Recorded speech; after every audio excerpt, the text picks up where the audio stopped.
Hello again, everyone. Scoons Comics here with another exciting, oh so thrilling comic book haul! Yes! Except it's not. Again, we are still looking at the Secret Origins comic book series from DC Comics from the 80s. One of my favorite series that people just don't talk about. So this is part 4. If you have not watched the other 3 parts yet, what are you doing starting here? That's crazy talk. Go back and watch the rest of them. I'll wait here. Except I can't wait that long because I am going to try to hammer through the rest of this series today.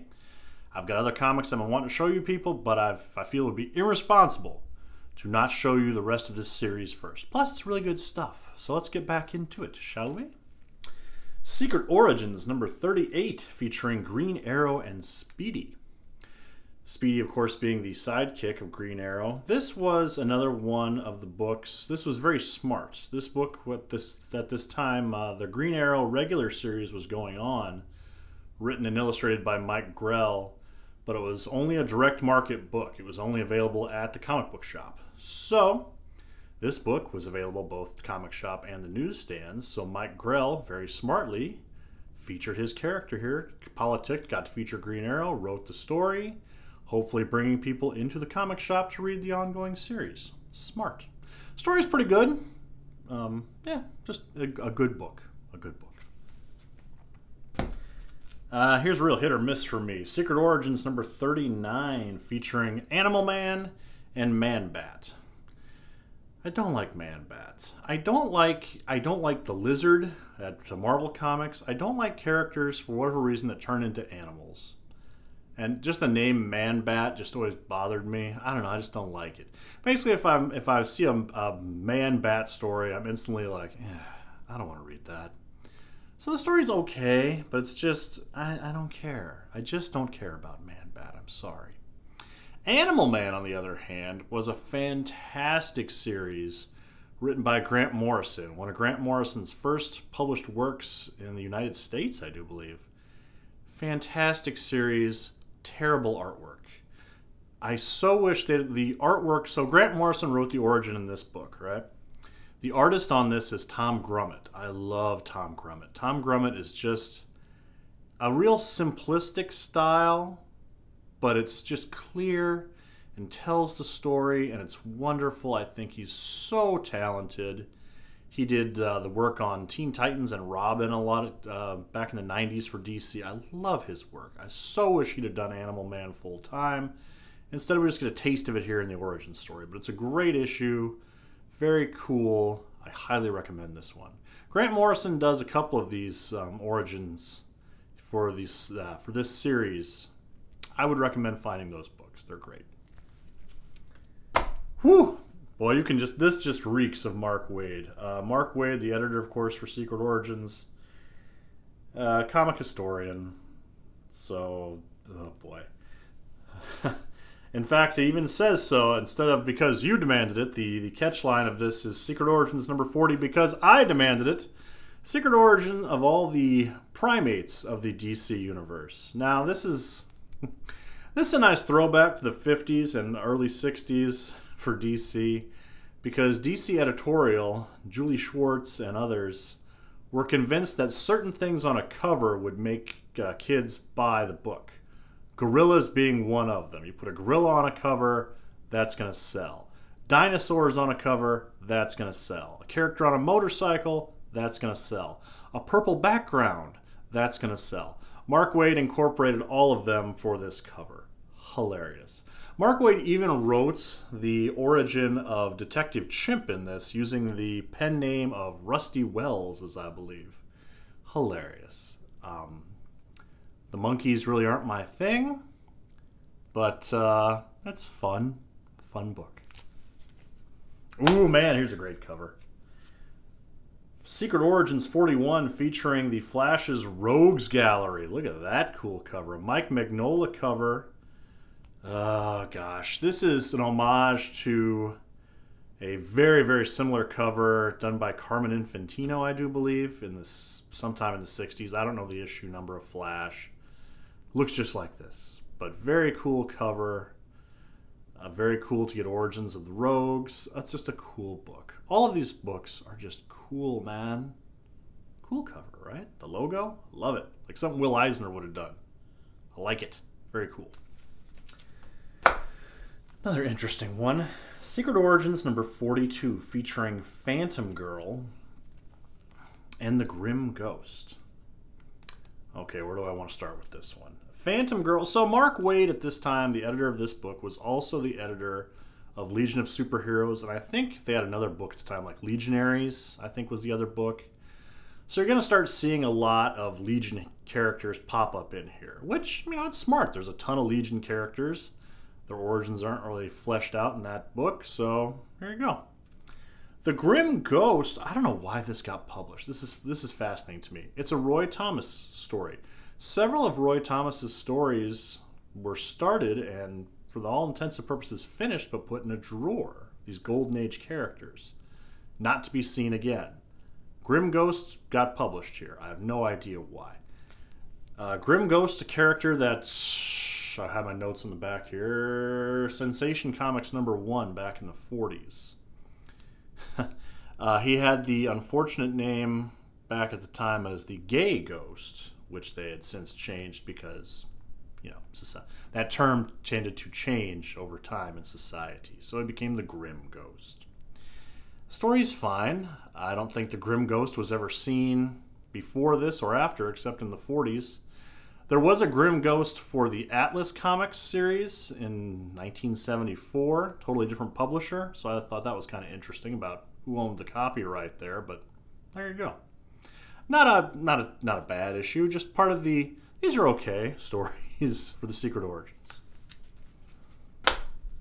Here's another one that's just okay. Secret Origins 43, featuring Hawk and Dove, Cave Carlson, and Chris KL99. Now, why they didn't get Rob Liefeld to draw Hawk and Dove here, because he did the miniseries. It might have been an ongoing series. I don't recall which. But Rob had been doing that, but he didn't do the origin story here. Okay, fine. Cave Carlson, gosh. Cave Carlson was a explorer in the depths of the earth, kind of like a Journey to the Center of the Earth movie style. Or the novel, I suppose. Yeah, just the origin of Cave Carlson led into a Time Masters miniseries, I believe, that I did not read, and I don't know if that really went anywhere. And then Chris KL99 is a offbeat story from the 50s, I think, in like Strange Adventures, that featured the far distant future of the first human born in space. Just a real eclectic mix here, which I usually approve of, but nothing here really spoke to me. Secret Origins number 44, featuring Batman versus the Mud Pack. Mud Pack's a great name, came up with by Mark Waid. And then we can even see here where the story continues in Detective Comics number 604. So they're really using Secret Origins to tie into the other books in the DC universe, which, again, smart. But getting away from what Roy Thomas wanted to do of highlighting all these Golden Age characters. What you gonna do? So this features 4 different characters, all using the name Clayface at one point in time during the many, many year history of DC Comics. And now all these characters have teamed up to fight Batman over in Detective Comics. So here we get the origins of all of them. Very cool. Nice Kevin Nolan cover, I do believe, and I always like that cover. Very cool. Boy, this next one, I had to take a deep breath because it's just not my cup of tea either. The Secret Origins series ended around issue 50, so we're starting to wind down here. Secret Origins 45, featuring Blackhawk and El Diablo. The Blackhawk Squadron was never anything that I was really interested in. That's another series, I think, from Quality Comics, which, fine. Just military characters, didn't really appeal to me. El Diablo, I think, had a miniseries going at that time, which was pretty well acclaimed, but I don't think anybody really read it, so this was just trying to boost that a little bit. Yeah. Murphy Anderson did the cover here. Big fan of the quality characters again, so anytime Murphy Anderson got to do a cover or draw these characters, the interior, he took it. So, interesting. Now, here's a good issue. Rubbing my hands for this one. And the cover, you would never think it. Secret Origins 46, featuring the origins of the headquarters of the Justice League of America, the New Teen Titans, and Legion of Superheroes. Okay, let me buckle in for this one, because, wow.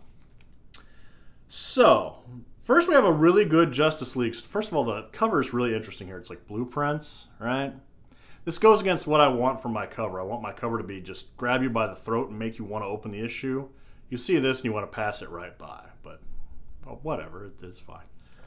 The Justice League Origin's really cool. It's done by Grant Morrison, about their mountain headquarters. Very cool story. It's like haunted. Very cool story. Teen Titans Tower was okay. Marv Wolfman's story was fine. Now the gem in here. The gem is this Legion of Superheroes story.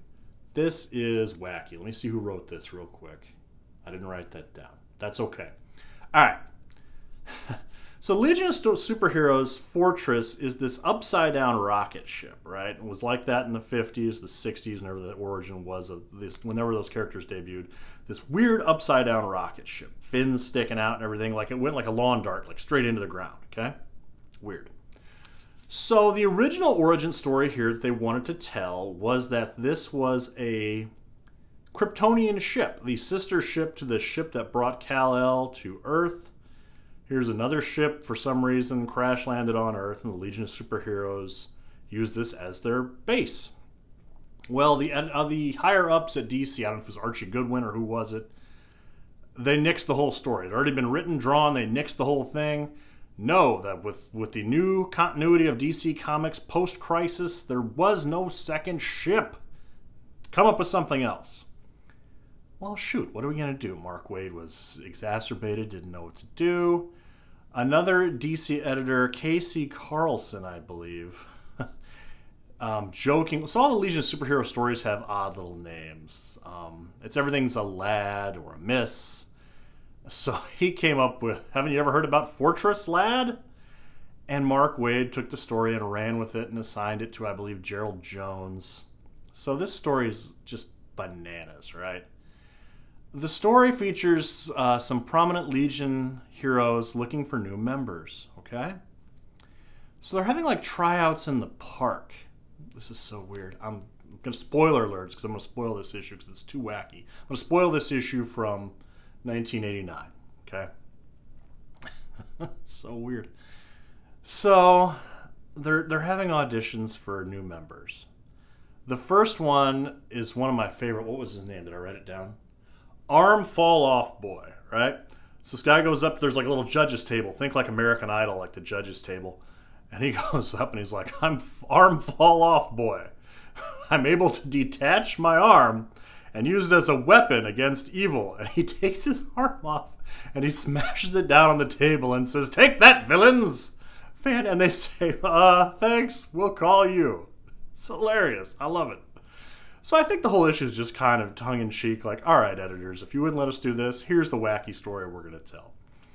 And then there's another character who's a villain. She's not a good person. She has, I don't remember her name, but she has some kind of power to erase your memory. And she demonstrates it, they're in the park. She demonstrates it on like a small child and makes this kid that's like riding a tricycle forget like who his parents were, or how to get home or something. So this kid starts crying and freaking out.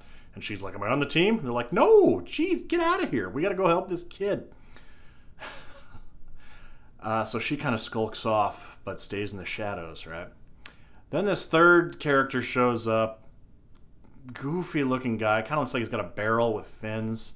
He's Fortress Lad from some kind of planet where meteors keep hitting. And every male at the age of puberty develops this power to turn into a living fortress to protect the citizens from the meteor showers. So he's there to join the team.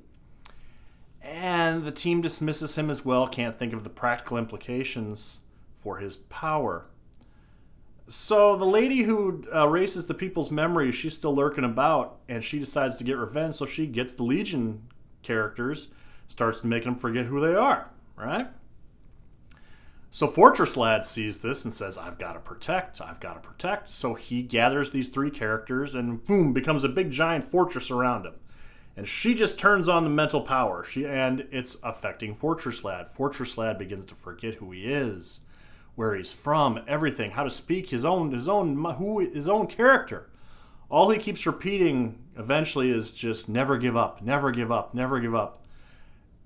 And eventually, I don't remember, something happens that some kind of ray backfires and the evil character dies, right? And Legion characters are safe, but they've forgotten a little bit about that day's events, and they've forgotten about Fortress Lad. And suddenly there's just this fortress there, and they think, hey, we should just set up camp here. This will be our new fortress. So they set up camp in like this living creature who has no memory anymore. It's so messed up. It's so bizarre. I love it. It's insane. Wow. So, if nothing else, go find this issue to read that story. It's illustrated by Curt Swan, Silver Age great Curt Swan. It's amazingly bizarre.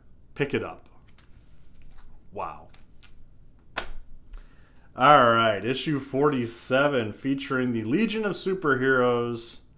The Legends of the Legion of Superheroes. These are all characters that had passed away, died in the comic book series. They're all given origins. I think the origin of Chemical King is pretty well acclaimed. Never really hit with me, but it's just kind of there for me.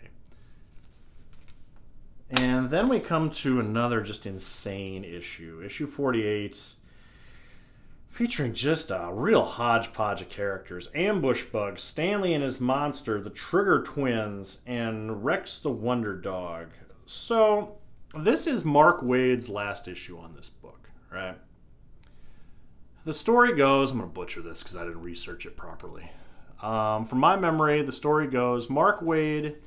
So Ambush Bug is a character that breaks taboo and says real controversial things, does controversial things, and you see what you can get away with, right? So Mark Waid got all the pages in, and he sent the ones that were least harmful off to the letterer to start working on, to put the dialogue in and everything. And he sent the rest off to the DC legal team to see what they can get away with and what they couldn't. And then, I don't know what happened to Mark Waid the next day. He claims he called off sick or something. I don't know. But whatever happened the next day, Mark Waid was nowhere to be found. And the DC legal team looked at these pages and was like, whoa, none of this is going to pass. What is this? So then how I understand it is basically the series of phone calls happened, and it ended up getting in the hands of Archie Goodwin, the editor, I don't know, the executive editor at the time, and Karen Berger, the president of DC Comics. What's happening? Why are these pages approved? We're going to get sued. What's going on? And they knew nothing about it because Mark Waid had never intended these to be published. He wanted to intercept these, see what was going to get by the censors, and then make changes. So the big bosses are all upset. They call the letterer, and they're like, are you really working on this book? And he's like, yeah, because all he knows is, yes, he was given some pages of this book, and he's working on it. Apparently, everything went crazy, and Mark Waid was shown the door. But there's only 2 more issues left in this series. Mark Waid is still credited as a co-editor. His fingerprints are all over it because he already commissioned all these stories. So, kind of fired, but that's all his stories still in here. Everything that comes, he had a hand in. So yeah, the stories themselves are fine. None of these characters really my cup of tea. Certainly no Fortress Lad, but it's still fun. Issue 49 featuring the Newsboy Legion, and Silent Knight, which is just bizarre pairings. I really think they were running out of characters. As this series got canceled then after issue 50, I don't believe sales was an issue. I think they were just out of characters that were, marketable. I mean, you got the Newsboy Legion here, which I love the Newsboy Legion. Jack Kirby creation. Strange characters, really out of place in this day and time, but there you go. So we had issue 49, and now I'm going to show the annuals and the special because I didn't show those obviously yet. We have Annual #1 featuring the Doom Patrol and Captain Comet. I like this one a lot because it's John Byrne artwork. The Doom Patrol, a lot of people said, was a knockoff of the X-Men. A lot of people said the X-Men was a knockoff of the Doom Patrol. So it was really interesting to me that John Byrne got to do the art on this because John Byrne at the time was so closely associated with the success of the X-Men. So to see him do, and plus John Byrne's an amazing artist, so to see him do the art on this, very cool. Then we have Secret Origins Annual #2 featuring The Flash, which gives us the origin of Barry Allen and then the former Kid Flash, Wally West. It's fine. It's an okay issue, nothing to write home about, but it's pretty good. Running out of steam for Secret Origins, can you tell? I really wore myself out talking about Fortress Lad, because how do you top Fortress Lad? Well, George Perez tried with Secret Origins #3 featuring the Teen Titans. This is an 80-page giant written by George Perez. He did the artwork for the cover here, and then there's a ton of artists inside here doing the artwork. Dave Cockrum, Tom Grummett, Kevin McGuire, and the list goes on and on and on. This is a fun book. If you enjoy the Teen Titans, this is one you really should pick up, obviously. Here's another great one. Boy. Yeah. Okay. Okay. So this is the Secret Origins Special #1 from 1989. Beautiful Brian Boland cover here, featuring... So this is right when the Batman movie came out. The, oh God. Yeah, summer of '89, the Batman movie came out, Michael Keaton. And the idea here was to feature all the villains that are not in the movie. So you got the Joker in that movie, obviously. So we got all the rest of these Jokers here. Not Jokers. That was a bad use of words. The rest of these villains here. The Penguin is a good story, art by Sam Keith, who I really enjoy. But the real gem here is the Riddler story written by Neil Gaiman. And it's not so much an origin as it is kind of, I don't know, kind of a love letter to the 60s TV show and kind of just a statement on the current state of DC Comics. So it's the Riddler talking to like a news crew, right? And he's setting up like a secret hideout, and there's oversized props and wacky stuff. And the Riddler's going on and on about how it used to be great. Like all his old buddies were there, the Eggman, and I can't even think. The other wacky villains from the 60s TV show, that King Tut, and the characters you don't see in the comics that much. And then he said, now everything's different. There's a great series of panels where he's like, everything changed. And he puts his head down. It's kind of black and white. He comes back up. He's like, the Joker's killing people, for goodness sake. Have I gone crazy? Did everything change while I was away? Something like that. I'm paraphrasing. Something like that. And I always thought that was really nice because, you know, it used to be comics very much for kids. Nobody died. Nobody got hurt. Pow, zip. It was fun. Got to treat it serious. Dark the material, which I love some dark material, of course, but I get his point. Everything's very serious now. The Joker's killing people. What's happening? Very cool issue. Good one. And last but not least, this is another great one. If you're just going to cherry pick and get some issues, the final issue of this run's great. It's hard to find in high grade. So it's a 96-pager, issue 50. I love this cover. It's all the characters like taking apart the cover.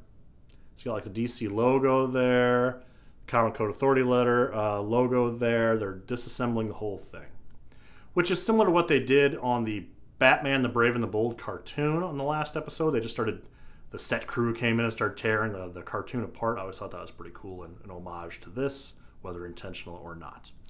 But some great stories in here. Grant Morrison does a great Flash origin. There's also a really, really good Black Canary origin in here. Because there were two Black Canaries in the DC universe this time. There was Black Canary with the original Justice Society of America, and then Black Canary with the Justice League. But they weren't the same character, but they might have been. It was very confusing. So Mark Waid got the novelist Alan, God, what's his last name? Burnett? Bernert? I think it's Alan Bernert. Novelist, did a bunch of television writing, has won some Emmys, I think, for LA Law. Great writer, did some comic work in the 70s and 80s at DC. He brought him on board, said, you work this out.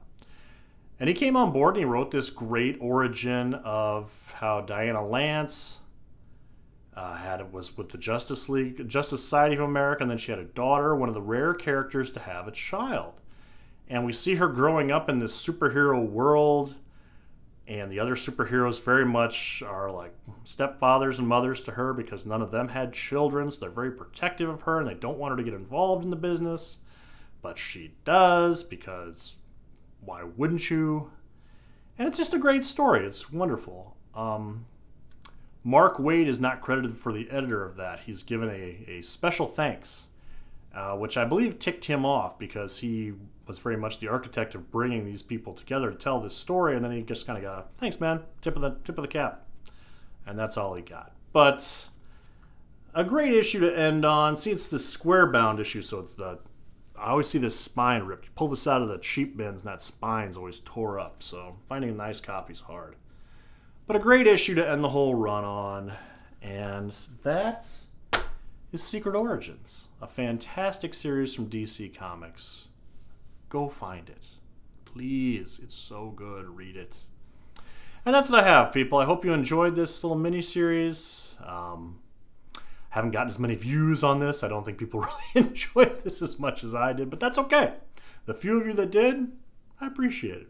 So please like, subscribe, comment. I will be back next week with an actual, honest-to-goodness comic book haul, and we'll get back to business as usual. Thanks, everybody. We'll see you later.